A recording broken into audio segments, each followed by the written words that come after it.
You talked about how the government has been slow in adapting new technology. You talked about how Minister Champagne has started the blame game, blaming innovators. Do you feel like that things have been hostile towards innovation by this Liberal government? So I think you have to look at the record there specifically, right? So I did bring up William Blake, execution as the chariot of genius, and I think there's been some attempts at trying to do some things, but the delivery in terms of how they've actually been executed missed the mark. And hostile, I would say maybe misunderstand or don't understand the complexities of an innovation economy.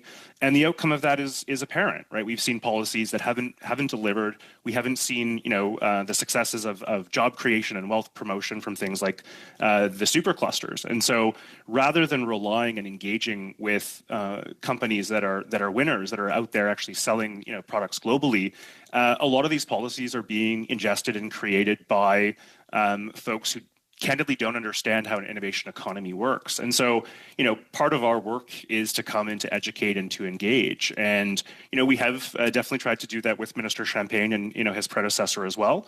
But when you look at the frameworks of what's been actually achieved, I think that record is definitely a failure. Okay, I appreciate that. Now, when you look at national defense and the innovation that needs to take place there and what you see happening in Ukraine, Ukraine's been able to stay in the fight because of innovation using things like drones, electronic warfare, and cyber security to fend off attacks from the Russians. How can the innovation sector help Canada develop the type of defensive mechanisms that we need here, including cybersecurity? And you look at AUKUS in Pillar 2, which is all about quantum computing, AI, and cybersecurity, and Canada's not in the game. What can the innovators across this country do to help us from a national security and defense standpoint? So on that front, I'll definitely kick it over to Nick in just a second, because I think he's very well versed on many of these pieces. But the thing about strategic procurement is that not only will it actually lead to economic opportunity and prosperity, but it's also part of national security. So to the point of your question around things like NATO, our inability to have the capacity to defend this country and to be able to work with our partners is critical. Look, if we're going to meet our NATO commitment, right, which is sort of that 2% piece, do it by actually buying domestic innovation and technology that can then be sold and go global. Right now I'm working with a firm in particular that the Ukrainians desperately want their technology, and it's a Canadian technology, but there's no ability for them to actually be able to procure it. And so when we think about these types of things, how are we, effectively using our expenditure on things like defense, not only to defend us, but create economic opportunity? Nick, I'll pass it to you if we still have time. Mr. Bergen, can you just say what exactly that technology is that the Ukrainians need, and what's the impediments to getting it to them?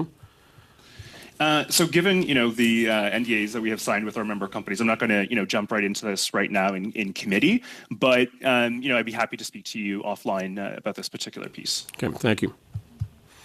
And if we can kick over on the AUKUS piece and NATO piece to your colleague. Yeah, maybe just on the NATO piece, I'll say, look, we're trying to get to that 2% target. The only way we're going to be able to do that is through procuring domestic capabilities. We know that between 2018 and 2020, the cyber sector in Canada grew over 30% in terms of employment, R&D, and revenue, but only 8% of that came from Canadian government contracts. And to really put it in perspectives, Canada's Five Eyes partners buy 3 times as much Canadian cyber technology products and services than Ottawa itself. So other countries understand what we have. They are using it for their security apparatus. And for whatever reason, we failed to do so. I can't tell you how many times I have met with a new member, and they have told me that they do business with the American military, with the British military, but DND is nowhere to be found. So there's a lot of processes in there in order to, I think, hold our own in our military alliances. We change the risk aversion, that culture of risk aversion that exists within DND at PSPC, and fix the procurement piece and make sure that Canada and Canadian Armed Forces in particular is an early adapter of our technology.